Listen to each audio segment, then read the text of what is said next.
everything fair, and then we take over the world. No, for us, because right now, where's Gator Bait? Right now, where's Gator Bait? Right, God's chosen people, the blacks, Hispanics, Native Americans. Look at this. No, look at this. Look at this. Look at it. This ain't fair. This ain't been repaid for. But guess what? It's gonna be paid for by the blood of you and your people. By the blood of you and your people. That's how it's gonna be paid back. The wicked flee when no man pursue. But the righteous is bold as a lion. That's right! How do you feel about the current climate of the world today? It sucks. So that's a problem. What's the solution? So give me an old school solution. Sometimes the old school works. So what's the solution? How do we fix it? How do we get rid of the government? And then what do we replace it with? I'm just asking you for your opinion. So the government is ruining the world today. So get rid of the government. How do you do that? And then what do you replace that government with? Okay. Okay. And then what? Like if this. Okay. And now what do you replace the government? Then what? Then you win or lose. No, look. I'm saying then what do you replace the government with?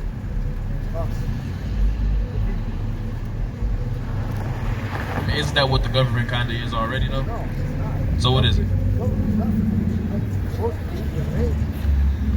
So if no look, so me and you, so if we band together, we come on, man, you can't have all the questions. Don't look, cause I'm trying to get you to walk. You know what I'm saying? So when if we band together, we go overtake the government, right? And then, I mean, it could happen. yeah, it could. Hypothetically. We overrun the government, right? And now you want to put this new law into place, and I disagree. Now where do we go? Now where do we go? Now we're in a stalemate. Now we're back down. Yeah, now whoa. Now we're in a stalemate. So I'm saying a real viable choice, a real viable solution, right? What you got? What I got? I think God's people need to keep God's laws, statutes, and commandments. And then God will take care of the rest. You believe in the Bible? You believe in the Bible? Right? So do you believe that God has a chosen people? Who do you think his chosen people are? You think you are? Why do you think that?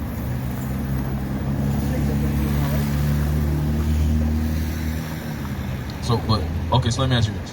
What's your father? What's your ethnicity? That's a religion. Ethnicity. Ethnicity. Yeah. What's your ethnicity? All right. So you're a Christian. So look at this sign right here. Matter of fact, before we go there, you give me Deuteronomy 28. Right? Because you made a point about God's chosen people. You can tell who they are by things that they go through in their life. And that's right here in this book. Give me verse 15. It's the book of Deuteronomy chapter 28, verse 15. Bring it out. But it shall come to pass, if thou wilt not hearken unto the voice of the Lord thy God, to observe, to do all his commandments and his statutes, which I command thee this day, that all these curses shall come upon thee and overtake thee. So whenever God's chosen people are not obeying God, then these curses are going to happen, right? Give me verse 68. Verse 68. And the Lord shall bring thee into Egypt again with ships.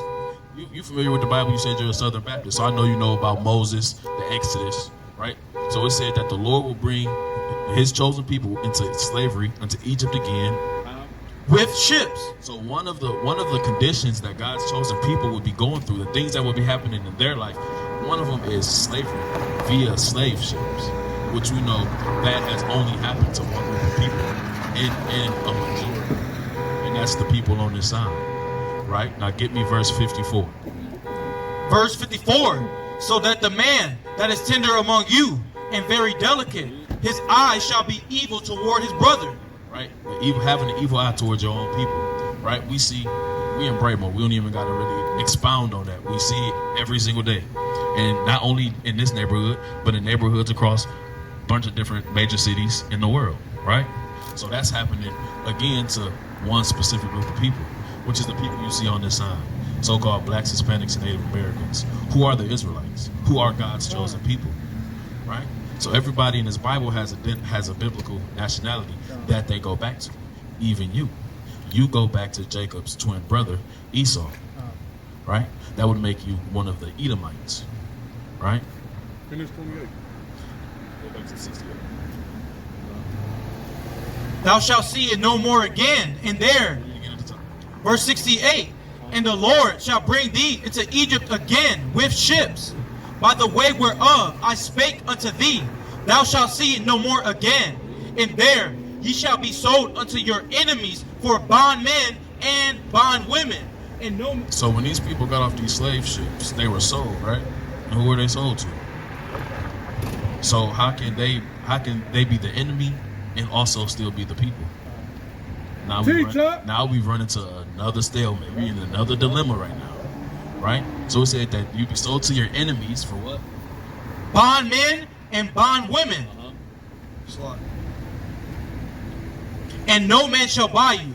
Right. And that word buy means to redeem, right? So now now we have a group of people who you'll be able to tell that they're God's people because they were going to slavery on slave ships. Nobody would redeem those people from their enemies, the ones who oppressed and enslaved them. So now the question now becomes, what is now the solution to the problem? You said what? I said if I do that, I'd be president. Do what? Do what? If I knew the answer to that question. Oh, if you knew the answer, I thought you said if I do that. If I knew that, I'd be the president. Well, I don't got to be the president. I can tell you what the solution is. Come on. So-called blacks, Hispanics, and Native Americans need to band together, and we need to get away and separate ourselves from our enemies. Because following our enemies, following our... No. Not all of us need to band together. It's funny, we just had this conversation, and somebody said that. You're a Southern Baptist. What happened at the Tower of Babel? That's all old, man. That's all old school stuff. What do you mean? God don't change. Give me James 1 and 18. Right?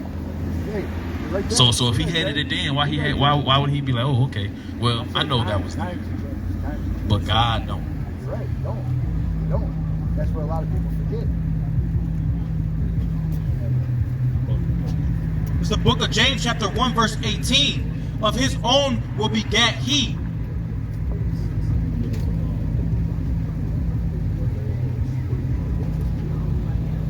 Verse 17, every good gift and every perfect gift is from above, and cometh down from the Father of lights, with whom is no variableness, neither shadow. It said there is no variableness, read. Neither shadow of turning. Neither a shadow of turning. He don't change. So if he hated it then, I don't care how much the times have changed, right? He's still going to be against it then. So if at the Tower of Babel, everybody came together and God scattered everybody, he still hates that now. And look at America. America is trying to emulate that. They call this one big melting pot. You see what I'm saying? So It's the book of Ecclesiastes chapter 1 and verse 9. The thing that hath been, it is that which shall be, and that which is done is that which shall be done. And there is no new thing under the sun. That's right. So, there's no new thing under the sun. That happened. God has always been against everybody being on one accord everywhere. That's why I think that blacks, Hispanics, and Native Americans need to come together, right? They need to separate themselves from their enemies, and that they need to start following their God. Because this Bible is not for everybody. It's only for the Israelites. The God is only dealing ever with the Israelites, right? And you a Southern Baptist, I know you know the Bible. I know, and I would challenge you, if you think different, to show me where it says something different. Because again, going back to what you said about us overrunning the government, that's why I asked the question. If me and you had a stalemate, but hold on, I ain't even got done with my solution yet. I ain't even got done with my solution yet. We don't got to debate. You can just sit and listen. I'm gonna just finish my solution and then you can go. It's the book of Revelation chapter 13 verse 10. Bring it up. He that leadeth into captivity shall go into captivity. He that killeth with the sword must be killed with the sword. And that's not even my words. Them is the words of Jesus the Christ, and that's my solution. That God's chosen people need to band together, right? They need to pay back everybody. We need to make everything fair, and then we take over the world. No, for us, because right now, where's Gator Bait? Right now, where's Gator Bait? Right. God's chosen people, the blacks, Hispanics, and Native Americans. Look at this. No, look at this. Look at this. Look at it. This ain't fair. This ain't been repaid for. But guess what? It's going to be paid for. By the blood of you and your people. By the blood of you and your people. That's how it's going to be paid back.